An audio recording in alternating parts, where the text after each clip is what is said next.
Hala ka, mga kababayan ko. BP Sara napalundag sa balitang ito. Panalo. Nako po, mga kababayan. Pabor na pabor pala na nabasura ang impeachment ni Sara Duterte. Ayan o, good news ka DDS. Corina Sanchez nagsalita na. Pabor na pabor kay Inday Sara na maging Pangulo. Hala ka, mga kababayan. Iyakan ang mga kampo ni Pinkilista dito. Ni Palominista. Yari ang mga tangalista, bobolista dito. Bakit? Totoo kaya ito na DDS na si Corina Sanchez na angkor ng Bilyonaryo News Channel na isang palaban na mainstream media na walang kinakatakutan? Ay panoorin natin. Malanet 25 itong Bilyonaryo News Channel, mga kababayan. Ito po ang pasabog ni General Macañas dito na ikagugulat ng mga tangalista. Corina Sanchez, isa na palang DDS, umamin na. Totoo kaya? Ito po. Mga kaibigan, bigyan natin ng reaction, opinion itong post Kasombrerong Dennis. Mga good news po ito sa mga ka-DDS natin. Ayon sa independent private survey na ginawa ng mga reliable firm sa programa ni Corina Sanchez, taasan nitong sinabi kay Antonio Trillanes sa interview sa Bilyonaryo News Channel na kahit daw pagsamasamahin ang lahat ng mga numero ng kalaban ni Sara Duterte sa pagka-presidente sa 2028, mahirap pa rin daw itong matalo.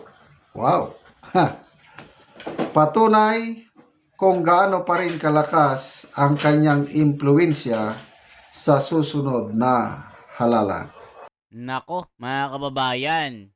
Yan ang sinasabi natin. Nako po, Diyos ko, yari na.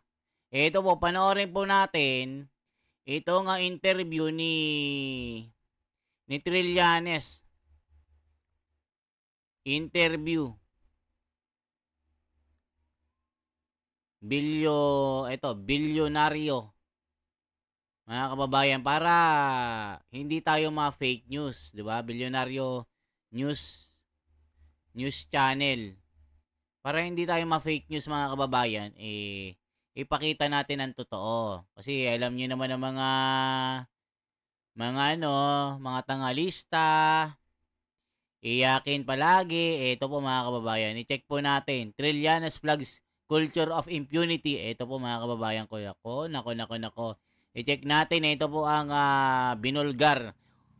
BP Sara Duterte faces plunder, graft and malversation complaints. Ito, mga kababayan ko. Panoorin natin. Fried chicken. I-check po natin ang pasabog dito sa Bilyonaryo News Channel. Paano mapahiya itong si Trillanes, mga kababayan.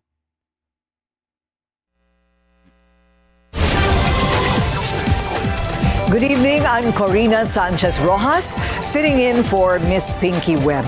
Tonight we ask the questions, we tackle the issues, we clarify matters, and we get on point.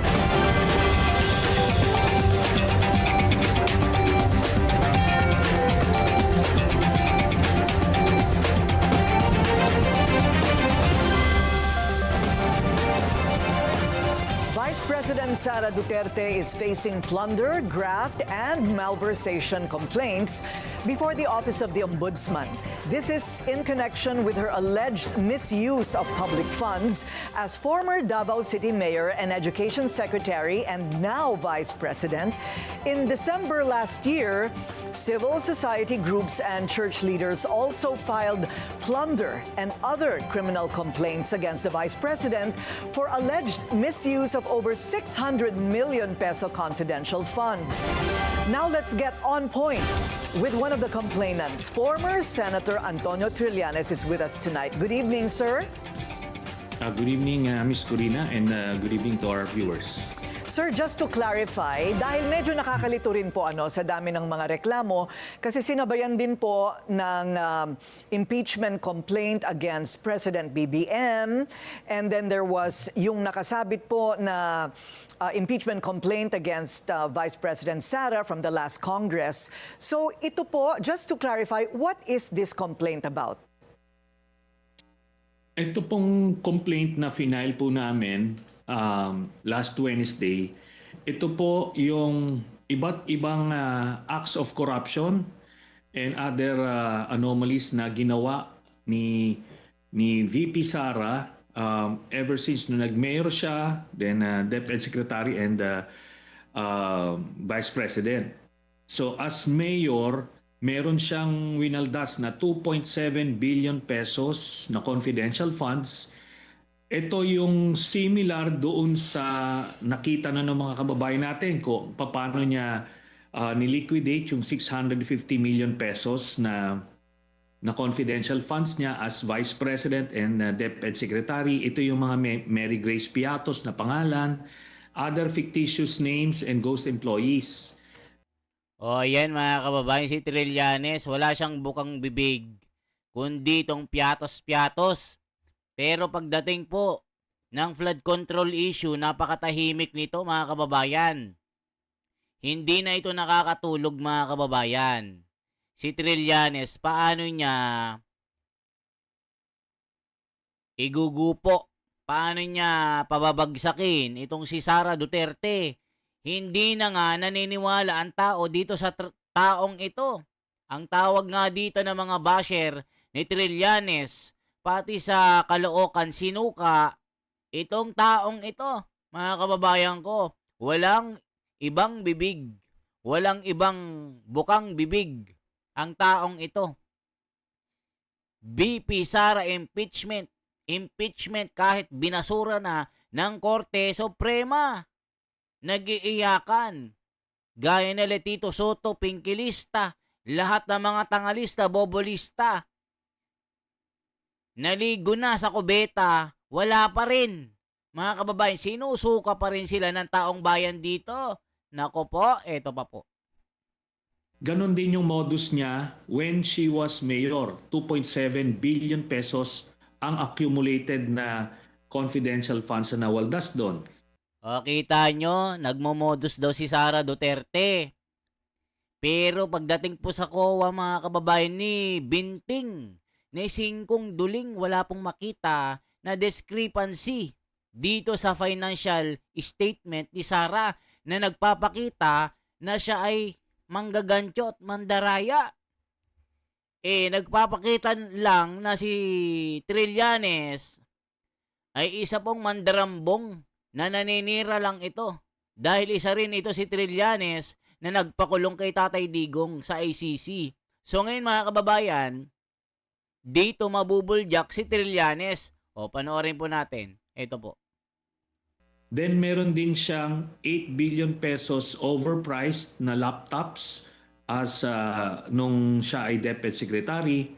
Meron pang 12 billion pesos na COA disallowances.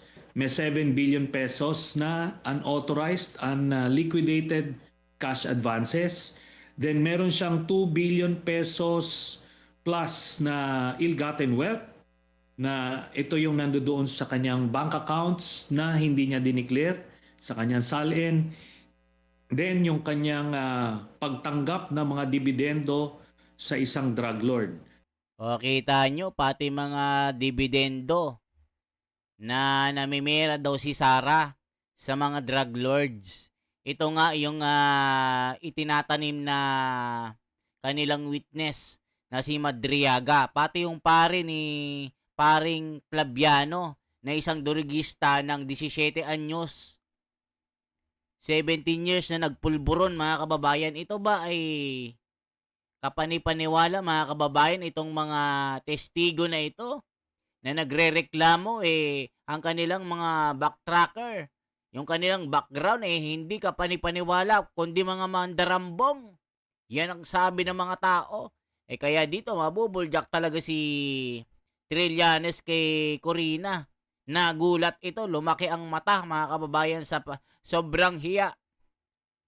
So, yan yung ilan sa ah, mga Basis. charges na napasok doon sa complaints na yun. Yeah. I see. So, medyo matagal po yata ninyong na-research yan kung hanggang sa kanyang pagka-mayor ay nakalkal pa. Ano po?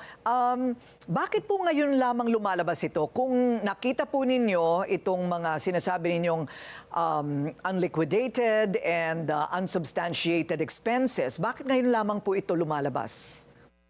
I always say you can't manage what you can't see. O, kita nyo mga Monday.com shows you kababayan, the full ngayon lang lumalabas ito. Ibig sabihin mga kababayan, hinukay talaga ni Trillanes para manira. Yan ang sinasabi ng mga tao, mga kababayan ko. Ito po, tignan nyo po. Mabubuljak na dito ito. Lumabas po ito nung Quadcom hearings. Doon po ito lumabas. So maraming mga nakuhang dokumento ron kasi sinumpi na yung mga dokumento ron sa DepEd, sa OVP. Then yung as mayor niya, ito naman ay yung kasama yan dun sa i-final ko yung na plunder against kay Digong Duterte noong 2016, yung mga bank accounts na nandoon na kung saan sila, ang lahat ng miyembro ng pamilya Duterte ay tumatanggap mula sa drug lord through manager's checks na nakapangalan nila every 6 months. Ano? Isipin nyo, every 6 months daw na tumatanggap daw sa mga mafia ito. Posible naman yan mga kababayan. Maniniwala ba kayo dito kay Trillanes? Ayun no. Kawawang nilalang, sundalong kanin, basag kay Corina. Naku po mga kababayan. That's true. It doesn't mean that Sara Duterte is popular. Is just ignored all those cases and accusation. We need transparency government. Why should there be confidential fund? Para naman siyang siga. Batas siya dyan sa Pilipinas ay butas ang SCI pantay are one-sided. Ay mga tangalista ito. Tumakbo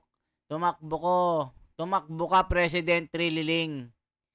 At may boboto na sa'yo. Nga nagko-comment dito 300 katao. Trililing, hindi mo tututukan ng flood control scandal. Namumuliti ka lang. Sa sobrang inggit mo, ang tao ay hindi tanga, ikaw ata ang siraulo. Nako po. Buljak nga kay kay Corina. Ito yung sa kanyang portion, tinatanggap niya nung mayor siya back in 2011 to 2013. So nakalap yon. At itong dokumento na to, kinonfirm na ito ng ombudsman back in 2017 at yun ang reason kung bakit tinanggal ni Duterte yung dating overall deputy ombudsman para mahinto yung investigation at maproteksyonan niya yung sarili niya at ang kanyang pamilya. So ngayon, sinama na natin ito lahat, kinonsolidate natin ito dito sa kasong ito. Okay, so most of this involves confidential funds, hindi po ba? Hindi lang po. Hindi kasi lamang. meron ding bribery. Yes. Opo, kasi merong isang undersecretary na witness na siya mismo yung binibigyan ng mga payola. Tapos meron ding allegation si Mr. Ramil Madriaga na isa siya dun sa pinagdidistribute ng mga perang nakukuha sa confidential funds. Isipin nyo, si Madriaga daw. Pero ayon sa sa Intel mga kababayan, tanim lang ito. Sinisiraan lang si Sara Duterte. At sinasabi nito ni si Trillanes na bumisita daw si Sara Duterte kay Madriaga. Pero nabuljak siya ni John Vic Rimulya na hindi naman daw si Madriaga ang binisita ni Sara dito. Nako, ang dami nang bumubuljak dito sa taong ito. Iyakin pa, sabi naman ni Jason, kategory, halaka. Okay. Minsan po nating nakausap ang panig naman ng Vice Presidente, and their defense is that precisely why it's called confidential funds is that everything has to be confidential. Thereby, all disbursements are hidden under fictitious names. Ano sa palagay po ninyo? Meron po kasing mga COA procedures for auditing na pagka confidential funds or intelligence funds, meron silang listahan ng mga code names, pero meron listahan na kung sino yung mga pangalan na yon. So pagka kailangan pagka questionable yung disbursements, ready dapat yung ahensya na ilabas yung kodigo na yon kung saan nag-identify kung sino yung mga code names na yon. Pero alam niyo, Miss Corina, ilang beses na na-flag ng COA yan sila Sara Duterte at Digong Duterte when they were still mayors ng Davao City. 11,000 ghost employees yung na-discover ng COA. Ay, isipin nyo, 11,000 mga kababayan. 11,000 daw na ghost employee. Pag COA naman ang nagsasalita, wala namang makitang problema sa financial statement na pinasa sa auditing. Dapat si Trillanes yung maging auditor para walang makalusot na kurakot. Mas magaling pa ito sa sa auditing sa COA. Parang si Tito Soto, magaling siya sa Korte Suprema. The Supremer, Bulagaan, Bulakbol, estudyante ng Ispakol. Mga kababayan, may naniniwala pa kayo dito kay Trillanes? Nako po. Bakit po Sa walang random checking nangyari? nila, ano po? Bakit po walang nangyari kung dati pa yan na-flag ng ombudsman? Kasi po, nung nagpresidente sila, sino naman ang COA na magde-dare to investigate? Palagi nire-report, nobody's filing the case kasi nga doon may culture of impunity. 'Di ba? O yung lahat ng mga nag-dare mag-investigate sa kanila, pinagtatanggal nila. O kung anong ginawa kay Senator Laila de Lima, nag-investigate ng EJ case, tinanggal, pinakulong. So, nagkaroon ng chilling effect. Kaya nga tayo naobliga rin mag-file sa ICC kasi dito talagang nila, hinaharas, ini-intimidate, kino-coerce, or kino-co-opt, or worse, pinapatay. Isipin nyo mga kababayan, may naniniwala ba kayo dito sa taong ito? Nako po, kayo nabubuljak ni Corina O ito po mga kababayan, ito ang sabi ng mga tao dito. Ito mga kababayan ko tignan po natin. May mga tagasunod din na pa isa-isa. Mabuhay, Senator Trillanes, isa kang sugo. Wow! Ang kapal naman ng mukha nito, sugo daw ng Panginoon. Sino? Si Satanas? Sabi naman ni Pedrino ng Ilongga po. Ano yun? Anong sugo-sugo? Baka si Satanas. Tapusin ang kasamahan ng mga Duterte. Wow! Sugo pala si Trillanes dito. Mabuhay ka, Senator Trililing. Naku po mga kababayan ko. Akala ni Lustay, pira hindi siya mabisto. Naku po, may mga pailan-ilan na mga mabubuti at matatalinong mamamayan kung hayaan nating manalo ang kasamaan ng mga tangalista ito. Mga kababayan, sa dami ng bilyones na ninakaw, mga tagasunod ni Trillanes ito. Mga trililing po ito. May mga kababayan, bakit hindi ka nag-question sa flood anomaly? Tignan nyo. Ba't hindi ka nagtatanong ng flood control, trililing?